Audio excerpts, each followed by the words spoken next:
نحمده ونصلي على رسوله الكريم اما بعد فاعوذ بالله من الشیطان الرجیم بسم اللہ الرحمن الرحیم.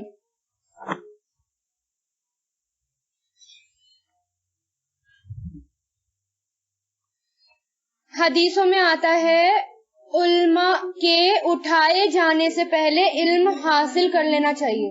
مطلب ایسا نہ ہو کہ آپ کے بیچ میں سے عالم اٹھا لیے جائیں، اس سے پہلے ہی کیا کر لو، علم حاصل کر لو. عبداللہ بن عمرو بن عاص رضی اللہ تعالیٰ عنہ کہتے ہیں، میں نے حضور پاک صلی اللہ علیہ وسلم کو فرماتے ہوئے سنا، بے شک اللہ علم کو اس طرح نہیں اٹھائے گا کہ اس کو بندے سے چھین لے. یعنی جیسے علم چھین لیا جاتا ہے، اللہ تعالیٰ ایسے نہیں اٹھائے گا، بلکہ وہ علماء کو موت دے کر علم اٹھا لے گا. حتیٰ کہ جب کوئی عالم باقی نہیں رہے گا تو لوگ جاہلوں کو سردار بنا لیں گے، بس ان سے سوال کیے جائیں گے تو وہ بغیر علم کے فتوے دیں گے، پھر خود بھی گمراہ ہوں گے اور لوگوں کو بھی گمراہ کریں گے. آج کل فتوے دینے کا شوق ہر کسی کو ہو رہا ہے نا، قرآن پڑھا یا نہ پڑھا ہو، صرف 2-4 حدیثیں پڑھ کے فتویٰ دینے کا شوق سب کو آ گیا. ہاں، اور یہ قیامت کی نشانیوں میں سے ایک نشانی ہے، کیا علماء کو اٹھا لیا جائے گا اور اس طرح علم دنیا سے ہٹ جائے گا. ایسے تھوڑی ہوگا اللہ تعالیٰ قرآن پاک کو اوپر ایسے اٹھا لیں گے اور جادو کی طرح وہ اوپر نظر آ رہے ہیں چڑھتے ہوئے، بلکہ عالم ہی ختم ہو جائیں گے. عالم ختم ہو جائیں گے، چھپائی ختم ہو جائے گی، بکنے بند ہو جائیں گے، دھیرے دھیرے کر کے جو نسخے ہیں بچے ہوئے وہ بھی وہاں سے ختم ہو جائیں گے. لہٰذا پورا قرآن اٹھا لیا جائے گا اس طرح کی قرآن کی نشانیوں میں سے. آج بھی ایسا ہوتا ہے نا، ہم لوگوں کو کہتے ہیں اٹھو آؤ آؤ قرآن پڑھنے کے لیے آؤ، لیکن لوگوں کے پاس ٹائم ہی نہیں ہے، کیا کریں کیسے آئیں. لیکن وہی لوگ جن کے گھروں میں دائی جاتے ہیں اور آنے سے انکار کر دیتے ہیں، ملنے سے انکار کر دیتے ہیں، بات کرنے سے، قرآن کے بارے میں سننے سے انکار کر دیتے ہیں، وہی لوگ ایسے بلک بلک کر روئیں گے کہ اللہ تعالیٰ بس ایک بار بھیج دو، ہم نے جو کوتاہی کی تھی واپس نہیں کریں گے. دوبارہ موقع اللہ تعالیٰ ان کو کسی بھی حالت میں نہیں دے. اس لیے اگر گھروں میں دائی آ جائے تو وہ تو اور بھی زیادہ خطرے کی بات ہے کہ اللہ تعالیٰ نے بھیجا بھی، آپ کے دروازے تک بھیجا بھی، اور اس کے بعد بھی سوئے ہوئے تھے، اس کے بعد بھی ٹائم نہیں نکالا، تو پھر کیا ہوگا؟ پھر تو اللہ تعالیٰ یہی کریں گے نا، علماء کی تو زندگی پوری ہو جائے گی، علماء کو تو اٹھا لیا جائے گا، پھر بچے کون دنیا میں؟ جاہل. اور پھر لوگ، تمام لوگ پھر جاہل ہی ہو جائیں گے، اور پھر زندگی کیسی ہو جائے گی ہماری؟ کون سا راج ہو جائے گا؟ جنگل راج. پارہ نمبر 21 آیت 45. اتلو، تلاوت کیجئے. کس کی بات ہو رہی ہے؟ یہ حضور پاک صلی اللہ علیہ وسلم سے کہا جا رہا ہے. کس سے کہا جا رہا ہے؟ نبی سے کہا جا رہا ہے. اور پھر یہاں پر تمام اہل ایمان اور جو اہل قرآن ہیں ان سے کہا جا رہا ہے تلاوت کیجئے جو اوحیا وحی کیا گیا ہے الیکا آپ کی طرف، من الکتابی کتاب میں سے، وَأَقِیمِ الصَّلَاةَ یہ کیا ہے؟ امر ہے. اقیم تھا، اقیم الصلاۃ اور قائم کیجئے نماز. ان الصلاۃ بے شک نماز، تنہا روکتی ہے، نہیں سے بنائے، عن الفحشائی بے حیائی سے، والمنکری اور برائی سے. بے شک ان الصلاۃ تنہا عن الفحشائی والمنکر، بے شک نماز روکتی ہے بے حیائی سے اور برائی سے. Point to be noted, underline کرنے سے. ولا ذکر اللہ اور ضرور ہی ذکر اللہ کا، اکبرو سب سے زیادہ بڑا ہے، واللہ اور اللہ جانتا ہے جو تصنعون تم کرتے ہو. اللہ تعالیٰ کا قرآن میں وعدہ ہے، یعنی اللہ تعالیٰ نے کیا کہا ہے؟ ایک تو آپ وہی پڑھ کر سنائیں، تلاوت کریں، ٹھیک ہے، اور پھر اللہ تعالیٰ یہ کہہ رہے ہیں کہ نماز جو ہے وہ بے حیائی اور برائیوں سے روکتی ہے. اور ہماری نمازیں کیا کر رہی ہیں؟ ہمیں اور بھی زیادہ برائی کی طرف. کیوں؟ ہم نماز پڑھ کے 5 وقت کی نمازیں پڑھ رہے ہیں، تہجد بھی پڑھ رہے ہیں، اور ہمارے اخلاق اچھے نہیں ہو رہے، ہمارے اخلاق نہیں سدھر رہے، ہم قرآن پڑھ رہے ہیں، ہر کام کر رہے ہیں، ہمیں کچھ پتہ ہی نہیں کرنا کیا ہے. اور مسجدوں میں جاتے جاتے بھی لوگ گالیاں دیتے ہوئے جاتے ہیں، کہتے ہیں ابھی رک جا، ابھی بتاتا ہوں، نماز پڑھ کے آتا ہوں پھر تجھے بتاتا ہوں آ کے. یہ کام ہمارے ہوتے ہیں، ہے نا.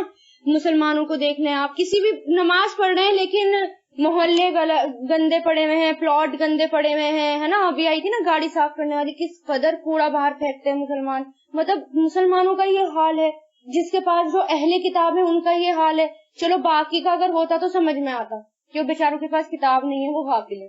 لیکن قرآن ہونے کے باوجود یہ حال ہے. ایٹیکیٹ سے نہیں پتا دنیا میں رہنا کیسے, یہ نہیں پتا اپنا گھر صاف ہو باقی چاہے باہر میں, باقی چاہے ہمارا گھر کے آگے سے گندا ہو یا نہ ہو, ہمارا گھر تو بس کلین رہنا چاہیے بالکل, ہے نا. پیڑوں پہ ٹنگا دیتے ہیں, پھینک پھینک کے پیڑوں پہ ٹنگ رہے ہیں وہ کوڑے. کس قدر گندے حالات ہیں, اور صاف کرانے کی بھی فکر نہیں کرتے. کیوں ہو رہا ہے یہ؟ مسلمان 5 وقت کی نمازیں پڑھ رہے ہیں, روزے رکھ رہے ہیں, اور تعلیموں میں بھی جا رہے ہیں. روز ہر ہفتے آپ جاتے ہیں, ہفتے میں 2 بار آپ تعلیموں میں جاتے ہیں. کیا ہوتا ہے اس سے؟ کوئی فائدہ ہو رہا ہے؟ نماز روک رہی ہے ہمیں بے حیائی اور برے کاموں سے؟ کیوں نہیں روک رہی؟ ہماری نمازوں سے خشوع خضوع اٹھ گئی ہے. خشوع اور خضوع نہیں ہے, نیت خالص نہیں ہے, اور سب سے بڑی بات یہ نہیں پتا ہم پڑھ کیا رہے ہیں. اس کا سب سے بڑا ریزن یہ ہے کہ ہمیں پتہ ہی نہیں کہ ہم نماز کیا پڑھ رہے ہیں, کمیونیکیشن ہمارا کیا ہو رہا ہے اللہ تعالیٰ کے ساتھ, ہمیں پتہ ہی نہیں. آج کل اگر کوئی کتاب اگر میں آپ کو دے دوں نا ابھی فرینچ میں, پڑھ کر آنا, اسے چھوڑ دیں گے لوگ آنا, ہے نا. بتاؤ, ہمیں تو آتی نہیں لینگویج اور یہی پڑھنے کے لیے کہہ رہی ہیں. یا آپ میری بات ہی نہیں سنیں گے اگر میں فرینچ میں کچھ آپ سے بولنا شروع کر دوں, تو پھر اللہ تعالیٰ ہماری کیوں سنیں گے؟ ہمیں تو پتہ ہی نہیں عربی کیا ہو رہا ہے کیا نہیں ہو رہا نماز میں, اس لیے کچھ بھی نہیں پتا نماز ہم سے کیا کہہ رہی ہے. ہمیں پتہ ہی نہیں کہ نماز ہم سے کیا کہہ رہی ہے. اگر نماز ہمارے سب کانشیس مائنڈ میں جا کر بیٹھ گئی ہے. کیسے؟ بس اسٹیپ سے. ہم صرف اٹھک بیٹھک کر رہے ہیں. اسٹیپ ہمارے نیند میں بھی ہونا, اسٹیپ صحیح ہوتے ہیں, وہ گڑبڑ نہیں ہوتے, لیکن اس کے اندر ہو کیا رہا ہے یہ نہیں پتا. اب ذرا آپ یہ سوچئے, جو یہ اگر ہماری نمازیں ہمارے سب کانشیس مائنڈ میں جا کر بیٹھ جائیں, یعنی ہم نماز کو سمجھ کر پڑھیں. اور میں نے نماز میں یہ پڑھا ابھی کہ چھوٹی چھوٹی چیزوں کو دینے سے منع کرنا کفر ہے, دین کو جھٹلانا ہے. پڑھتے نا, رایت الذی یکذب بالدین فذلک الذی یدعو الیتیم, یتیم کو دھتکارنا, یتیم کو دھکے دینا کفر ہے, دین کو جھٹلانا ہے. نماز میں غفلت برتنا دین کو جھٹلانا ہے. چھوٹی چھوٹی باتوں سے روک لینا, اپنے ہاتھوں کو کنجوس بن جانا غفلت, دین کو جھٹلانا ہے. اگر یہ بات میرے سب کانشیس مائنڈ میں جا کر بیٹھ جائے گی تو میں اپنے آپ ہی برے کام کروں گی ہی نہیں, میرے قدم بڑھیں گے ہی نہیں آگے. اس لیے ہم نماز پڑھ رہے ہیں لیکن ساتھ میں برے کام کر رہے ہیں, کیونکہ ہمیں پتہ ہی نہیں ہم بول کیا رہے ہیں, کر کیا رہے ہیں, اس لیے نمازیں ہماری ہمیں روک نہیں رہی. نمازوں میں خشوع خضوع ہے ہی نہیں. تو نمازوں میں خشوع خضوع ہوگا تو ہم برے کاموں سے رکیں گے, اپنے آپ ہی رکیں گے. اور قرآن کی تلاوت, تلاوت کا مقصد کیا ہے؟ صرف تلاوت کرو, صرف پڑھو, صرف آپ نادرہ پڑھے. کیا فائدہ ہو رہا ہے نادرہ پڑھنے سے؟ کوئی زندگی کا مقصد سمجھ میں آ رہا ہے؟ چلیے ثواب تو مل رہا ہے تھوڑا سا, لیکن باقی رہنا کیسے ہے, اٹھنا کیسے ہے, کیا کرنا ہے زندگی میں, کچھ بھی نہیں پتا چل رہا. تو تلاوت کا مطلب یہ کہ قرآن کو سمجھ کے پڑھیں اور اپنے آپ ہی برائیوں سے رک جائیں. تو یہی حکم دیا جا رہا ہے کہ تلاوت کریں. اور ہمارا کام بھی کیا ہے, کیونکہ نبی تو چلے گئے اور یہ قرآن جو ہے وہ قیامت تک کے لیے. ہمارا کام ہے کہ لوگوں کو قرآن کی تلاوت کر کے سنائیں. مطلب یہ نہیں کہ بس قرأت اچھی کریں, اس کو سمجھائیں, اس کے اندر لکھا کیا ہے, لوگوں کو بتائیں, لوگوں کو لے کر آئیں اس کی طرف, اور پھر نمازوں میں خشوع خضوع اختیار کریں. مسلمانوں کو مکہ میں بہت زیادہ تکلیفیں دی جا رہی تھی. ان کا مقابلہ کرنے کے لیے یہ چیزیں بتائی گئی. بہت زیادہ شدت تکلیفیں دی جا رہی تھی, جیسے ابھی آپ پڑھیں گے, آج پڑھا تھا لاسٹ کلاس میں, لاسٹ ویڈنسڈے میں, کتنی تکلیفیں دی جا رہی تھی. ان کا مقابلہ کرنے کے لیے اللہ تعالیٰ نے یہ آیت نازل کری کہ تم کیسے مقابلہ کرو ان کا. پہلا یہ کہ ان کو پڑھ کے سناؤ, اور دوسرا یہ کہ نمازوں کی طرف آؤ, اپنے آپ ہی تمہاری مدد ہو جائے گی. اور دوسرا, اقامت نماز کے اندر کیا کیا آتا ہے؟ ذکر الہی, یعنی ہماری نمازیں کیسی ہونی چاہیے. نمازیں اخلاقی برائیوں کو دور کرتی ہیں تو اس کی شرطیں بھی پوری کرنی ہے. اور شرطیں کیا ہیں؟ اخلاص ہونی چاہیے. سب سے پہلے اخلاص, یعنی صرف اور صرف کس کے لیے پڑھنا ہے؟ اللہ تعالیٰ کے لیے. دوسرا, طہارت قلب ہو, یعنی دل ہمارا صاف ہو, یعنی اللہ تعالیٰ کے سامنے کھڑے ہو تو باقی کے برے خیالات ہمارے دل میں نہ آئیں. تیسری بات یہ کہ مقرر وقت پر نماز پڑھی جائے, یعنی جو وقت ہے. اور چوتھا, ٹھہر کر پڑھی جائے. پانچواں, خشوع اور خضوع سے پڑھی جائے. اور چھٹا, دوام, یعنی ہمیشہ. ایسا نہیں کہ آج پڑھ لی, کل پڑھ لی, یا حج پہ جانے سے کچھ دن پہلے پڑھ لی اور حج پر آنے کے بعد کچھ دن بعد پڑھ لی بس, اور باقی غائب. اور آخر میں رزق حلال کا اہتمام. یہ ساری چیزیں ہوں گی تو نماز اپنے آپ برائیوں سے روکے گی. اگر اس میں سے کچھ بھی کم ہوا تو نماز نہیں روکے گی برائیوں. ولا, اور نہیں. ابو ہریرہ رضی اللہ تعالیٰ عنہ سے مروی ہے, وہ کہتے ہیں کہ ایک آدمی حضور پاک صلی اللہ علیہ وسلم کی خدمت میں حاضر ہوا اور کہنے لگا فلاح آدمی رات کو نماز پڑھتا ہے اور دن کو چوری کرتا ہے. آپ صلی اللہ علیہ وسلم نے فرمایا عنقریب اس کی نماز اسے اس کام سے روک دے گی. اس کی نمازوں میں خشوع ہوگا اس کے, تبھی تو بولا نبی نے, اس کو نہیں بولا, کیا کہا کہ نماز روک دے گی پھر اس کو. لیکن آج نہیں بول سکتے ہم کہ اس کی نماز اسے روک دے گی. اسے پاک صلی اللہ علیہ وسلم نے فرمایا بندہ جب نماز کے لیے کھڑا ہوتا ہے اس کے سارے گناہ لا کر اس کے کندھوں پر رکھ دیے جاتے ہیں, اور جب وہ رکوع کرتا ہے تو اس کے گناہ جھڑتا ہے, اور جب وہ سجدہ کرتا ہے تو اس کے گناہ پھر جھڑتے ہیں. سوچے ذرا کتنا فائدہ ہوتا ہے.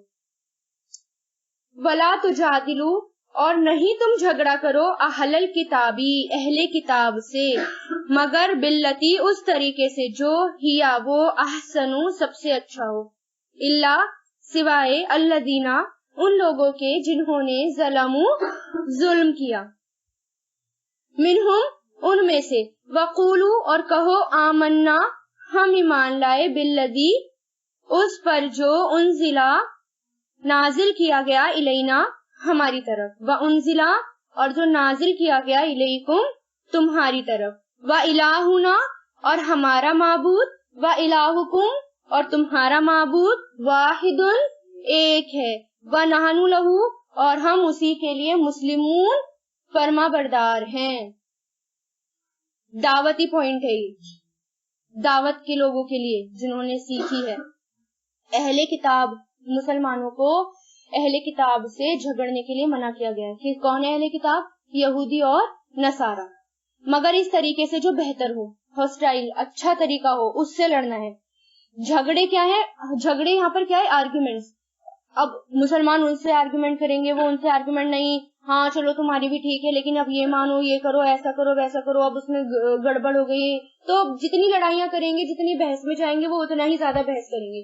بس ان سے کیا بات کہنی ہے جو اللہ تعالیٰ نے یہاں پر بتا دی. اگر ان کو دین کی دعوت دینی ہے تو کیا کہنا ہے ان سے کہنا ہے کہ دیکھو ہم ایمان لائے, ہم آپ کو بھی مانتے ہیں, آپ کی کتابوں کو بھی مانتے ہیں, آپ کے رسولوں کو بھی مانتے ہیں, اور اپنی کتابوں کو بھی مانتے ہیں, اور اپنے رسولوں کو بھی مانتے ہیں. تم بھی اللہ تعالیٰ کو مانتے ہو, ہم بھی اللہ تعالیٰ کو مانتے ہیں. تم بھی اس وقت کے مسلمان ہو, ہم بھی مسلمان ہیں, تو ہم لڑائی جھگڑا کیسا؟ ایک بار قرآن پڑھ کے دیکھو. یہ ہوتا ہے طریقہ ان سے بات کرنے کا. کوئی کرسچن مل جائے یا کوئی آپ کو کوئی بھی اہلی کتاب یہودی مل جائے تو اس کو اس طریقے سے بات کریں, اور جھگڑے میں, بحث میں بالکل بھی نہ پڑے. وَقَذَالِکَ, اسی طرح ہم نے نازل کیا, الیکا, آپ کی طرف, الکتابہ, کتاب کو, فالذین, تو وہ لوگ جو, آتیناہم, عطا کی ہم نے انہیں کتاب, یؤمنون, وہ ایمان لاتے ہیں, بھی, اس پر, ومن ہاؤلائی, اور ان لوگوں میں سے ہیں, من جو, یؤمنو, ایمان لاتے ہیں, بھی, اس پر, وما, اور نہیں, یجحدو, انکار کرتے, بھی آیتنا, ہماری آیتوں کا, مگر کافر.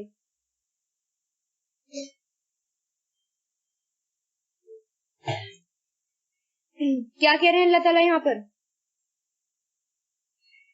جن لوگوں کو اللہ تعالیٰ نے کتاب دی, جو اہل ایمان ہے, وہ پہلی کتابوں پر بھی ایمان لاتے ہیں, اور اب جو حضور پاک صلی اللہ علیہ وسلم پر نازل ہوا اس پر بھی ایمان لاتے ہیں, اور لڑائی جھگڑے میں نہیں پڑتے, اور حجتیں نہیں کرتے, اور اس کا انکار نہیں کرتے. انکار کون کرتا ہے؟ کافر لوگ کرتے ہیں. اگر ہم اللہ تعالیٰ کی کتاب کو جو کہ آئی ہے اس کا انکار کر دیں گے تو ہم کس میں شمار ہو جائیں گے؟ کافروں میں شمار ہو جائیں گے. تو 3 چیزیں آپ کو تقوی کے لیے ضرور پکڑنی ہے. ان آیتوں سے یہ پتہ چلا یہاں تک کی آیتیں نہیں. 3 چیزیں کیا ہیں؟ کیا جو آپ کو اگر تقوی لانا ہے اپنے اندر تو کون سی 3 چیزیں پکڑنی ہے آپ کو؟ ایک تو نماز میں بھی فجر کی نماز وقت پر, کامیابی کا راز حدیثوں سے جو پتہ چلتا ہے. کیا؟ فجر کی نماز بھی وقت پر. دوسرا, صبح شام کے اذکار, دعائیں. اور تیسرا, ڈیلی قرآن کو پڑھنا. بھلے ہی ٹائم نہیں مل رہا, ایک کام تو کر سکتے ہیں نا, بہت بزی شیڈیول ہے, قرآن کو کھول کے صرف بند تو کر سکتے ہیں نا, اتنا کر لیجیے اگر ٹائم نہیں ہے, لیکن کھولیے ضرور. ہاں, یہ میں نے کہا کہ کم سے کم یہ ٹارگٹ بنانا ہے لائف میں کہ پوری زندگی مجھے صرف اور صرف قرآن کو گائیڈنس بنانا ہے اپنا. جو بھی مسئلہ پیش آئے مجھے اس کا حل کس سے لینا ہے؟ قرآن سے لینا ہے. اور وہ کب پتہ چلے گا؟ کب لیں گے؟ جب قرآن سمجھیں گے, غور اور فکر کریں گے, اس کے روح میں اتریں گے, ایک تو ہوتا ہے پڑھنا, آپ نے چلیے آپ جاتے ہیں, آپ کلاسز جاتے ہیں, آپ نے پڑھا اور معنی سنے اور آپ گھر آ گئے, اس سے بھی کیا فائدہ ہو رہا ہے؟ آپ قرآن اگر کھولیں گے تو پھر بھی ترجمہ بھی دیکھنا پڑے گا, پھر اس کو سمجھنا بھی پڑے گا, پھر اس کے روٹ میں بھی جانا پڑے گا, تب جا کے اچھا یہ کہہ رہے ہیں اللہ تعالیٰ ہم سے. لیکن اب کیا فائدہ ہو رہا ہے آپ کو؟ اب آپ کبھی بھی قرآن کھولیں گے کیونکہ آپ سمجھ رہے ہیں, اس میں غور و فکر کر رہے ہیں, ہر لفظ کا مطلب اور آیت کا مطلب آپ کو پتا ہے. جب بھی کھولیں گے تبھی آپ کو پتا چل جائے گا مجھے کیا کرنا ہے, اب مجھے کیا کرنا ہے. تو اس لیے کیا کرنا ہے, قرآن کو کھولنا ضرور ہے, پوری زندگی بھر مرتے دم تک قرآن کو کھولنا ضرور ہے, چاہے کھول کے بند کرنا پڑے اگر اتنا بھی ٹائم نہیں مل رہا. ہوتا ہے کبھی کبھار قرآن کھول کے بیٹھے اور مہمان آ گئے یا کوئی اور آ گیا, کوئی بات نہیں بند کر کے رکھ دو لیکن کھولو تو, ٹھیک ہے. تو یہ 3 کام تقوی کے لیے آپ کو ضرور کرنے اور انشاءاللہ تقوی آئے گا, انہی سے آپ کو تقوی آئے گا. وَكَذَلِكَ اور اسی طرح انزلنا نازل کیا ہم نے الیکا آپ کی طرف. اچھا یہ ہو گئی.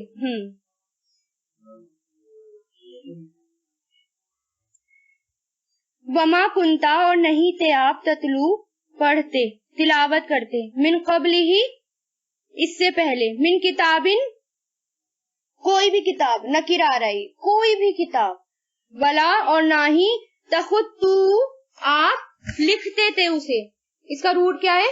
فا تا تا, خط. خط کس کو کہتے ہیں؟ لکیریں ڈالنے کو خط کہتے ہیں, لکیریں ڈالنے کو. اور جب ہماری لکھائی بھی ہوتی ہے نا اس کے اندر لکیریں ہی ہوتی ہے, چاہے آڑی ٹیڑھی کیسی بھی ہوں, لیکن لکیروں سے ہی وہ پوری ہوتی ہے لکھائی, ہے نا. تو خط کہتے ہیں لکیریں یعنی لکھنا. اور لکھنے کے لیے کون سے ہاتھ کا استعمال ہونا چاہیے؟ رائٹ ہینڈ کا. کوشش کرنی چاہیے, لیکن کچھ ہوتے ہیں جو لیفٹی ہوتے ہیں نا, تو لیکن کوشش کرنی چاہیے ماں باپ کو کہ رائٹ ہینڈ, اور نہ ہو تو پھر وہ ایک الگ مسئلہ ہے, لیکن کوشش کریں اپنی طرف سے, ٹھیک ہے. اور جاپان میں بھی آپ کو پتا ہے بچوں کو دونوں ہاتھوں سے لکھنا سکھایا جاتا ہے.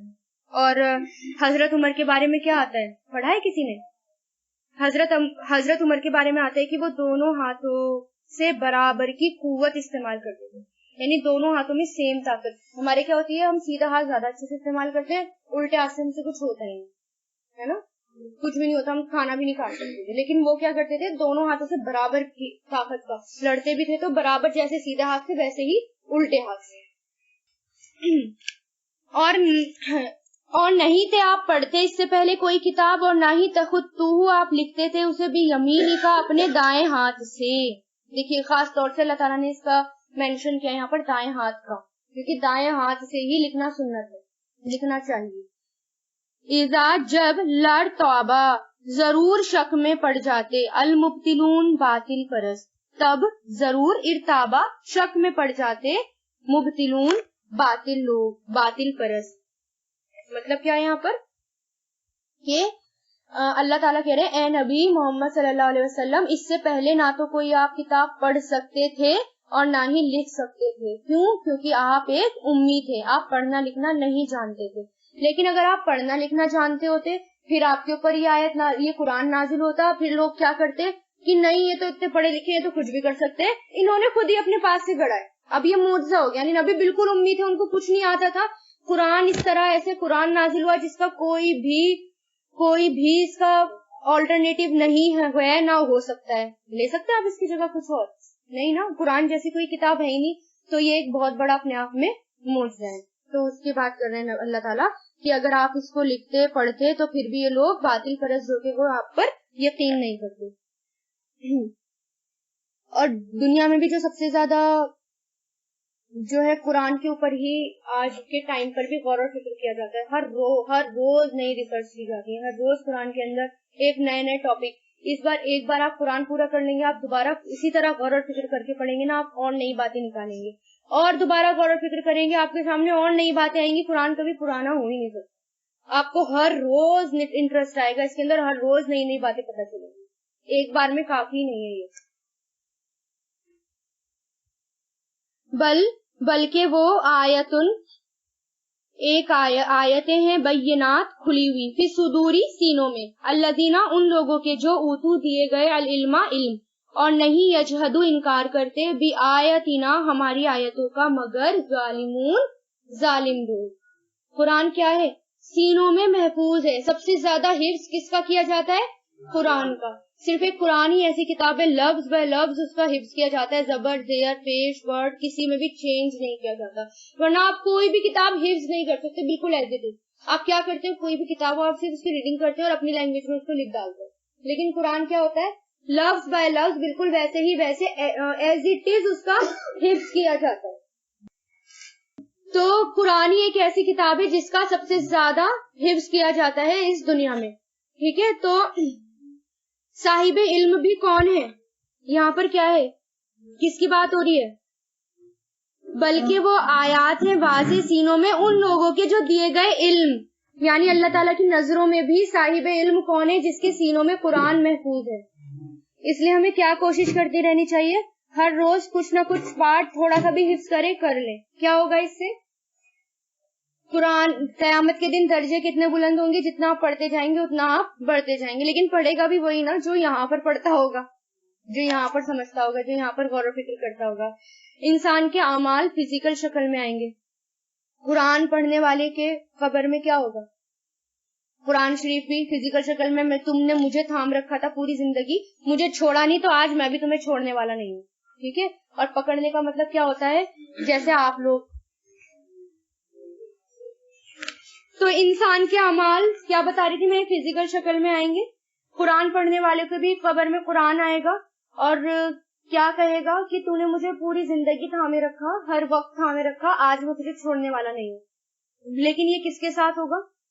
جو اس کو تھامے رکھتا ہے. تھامے رکھنے کا مطلب یہ نہیں ہے کہ آپ نے صرف قرأت کری اور آپ نے بند کر کے رکھ دیا. اب آپ دیکھیں ساری آیتیں آپ کی یہی آ رہی ہیں, اسی سے ریلیٹڈ آ رہی ہیں. اس کا مطلب یہ کہ زندگی کے ہر پریشانی میں, ہر مسئلے میں, ہر اسٹیپ پر آپ کو قرآن آپ کے ہاتھ میں ہونا چاہیے. اور پھر میں نے آپ کو یہ بھی بتایا تھا, ہر وقت ایک پاکٹ قرآن کو ہونا چاہیے آپ کے پاس, تاکہ آپ فوراً کھولیں اور اس سے دلیلیں لیں اور اپنا کام کریں. کیونکہ ان میں بھی جو ہے نا, جو قرآن کے کور ہوتے ہیں, جزدان, تو نام ہی بھول رکھتی ہوں, جزدان ہوتے ہیں نا, ان کو بھی لپیٹ کر وہی لوگ رکھتے ہیں جن کو دن میں ایک ہی بار سننا یا ایک ہی بار بس پڑھا اور بہت اچھے سے لپیٹ کر بہت اونچی جگہ پر لے جا کر رکھ دیا. باقی جو ہر وقت جس کو قرآن سے مسئلے لیتا ہے نا, وہ جو ہر وقت قرآن کو کھولتا ہے, غور اور فکر کرتا ہے, مسئلے لیتا ہے, اس کو تو اتنی الجھن ہوتی ہے قرآن کو واپس قرآن کو رکھنے میں اور اس کو لپیٹنے میں اور اوپر اٹھانے میں, کہ تب یہی کام رہ گیا میرا, اس کو ایک طرف رکھو, اس میں بھی اتنا ٹائم ویسٹ ہوتا ہے نا, 5 بار 6 بار ہمارا یہی کام رہ گیا پورے دن میں. تو جو صاحب قرآن ہوگا, جو تھام کے رکھے گا, وہ ہو ہی نہیں سکتا ایسا کہ ایک بار اس کو کھولے اور اوپر تھاک میں سجا کر رکھ دے. اور ویسے بھی اب آپ کو پتا چل گیا ہوگا ماشاءاللہ 21 کا سپارہ ہے, کتنی ہر چیزیں ہیں اس کی, ہر چیز اس کے اندر ہے, اور ہر مسئلے آپ اس سے کیسے لے سکتے ہیں, ہر پرابلم کا سولوشن آپ کیسے نکال سکتے ہیں اس سے, ہے نا. تو گویا صاحب علم کون ہوتا ہے؟ جس کے سینے میں قرآن ہوتا ہے. اس لیے ہمیں کوشش کرتے رہنی چاہیے قرآن کو حفظ کرنے کی. حسین کہتے ہیں کہ اس امت کو قرآن کا حفظ عطا کیا گیا, جبکہ ان سے پہلے لوگ صرف اپنی کتاب کو دیکھ کر ہی پڑھ سکتے تھے, یعنی وہ حفظ ہی نہیں کرتے تھے. اور اس امت میں کیا ہوا؟ حفظ کر لیا اس امت نے. حضور پاک صلی اللہ علیہ وسلم نے فرمایا, اس شخص کی مثال جو قرآن پڑھتا ہے اور وہ اس کا حافظ بھی ہے, وہ ان فرشتوں کے ساتھ ہوگا جو لکھنے والے ہیں, یعنی کرامن کاتبین. کیا ہے کرامن کاتبین کا مطلب؟ معزز فرشتے. اور وہ شخص جو قرآن بار بار پڑھتا ہے پھر بھی اس کے لیے دشوار ہے کہ اس کو پھر دوہرا اجر ملے گا. یعنی وہ بار بار پڑھتا ہے, دشواری کے ساتھ پڑھتا ہے. میں آ رہی ہوں کلاس میں, سمجھ نہیں آ رہا لیکن میں پھر بھی آ رہی ہوں, بہت دقت ہو رہی ہے مجھے سمجھنے میں, لیکن میں بار بار کلاسز میں آ رہی ہوں, تو اس کے لیے کیا ہے؟ دوہرا اجر. لیکن کوشش, ہمت نہیں ہار رہی ہے. اللہ تعالیٰ کیا کہے گا؟ یہ ہمت نہیں ہار رہی, یہ روز جا کر بیٹھتی ہے, بھلے ہی کم سمجھ میں آئے لیکن یہ جاتی ہے, تو اس کے لیے کیا ہے؟ دوہرا اجر, یعنی اس کے سر پر بھی تاج ہوگا. حضور پاک صلی اللہ علیہ وسلم نے فرمایا, جس نے قرآن پڑھا, سیکھا اور اس پر عمل کیا, تو اس کے والدین کو قیامت کے دن نور کا ایسا تاج پہنایا جائے گا جس کی روشنی سورج کی روشنی کی طرح ہوگی, اور اس کے والدین کو ایسا ریشمی ہلے پہنائے جائیں گے کہ وہ پوری دنیا میں ان 2 ہلوں کی قیمت کے برابر بھی نہ ہوگی. اور وہ کہیں گے یہ ہمیں کیوں پہنایا گیا؟ کہا جائے گا کہ تمہارے بچے کے قرآن حاصل کرنے کی وجہ سے. چلیے اگر اپنا نہیں تو اپنے ماں باپ کا سوچ کر ہی پڑھ لیں اور غور اور فکر کر لیں کہ میں اپنے ماں باپ کو تاج پہنا دوں, ہے نا.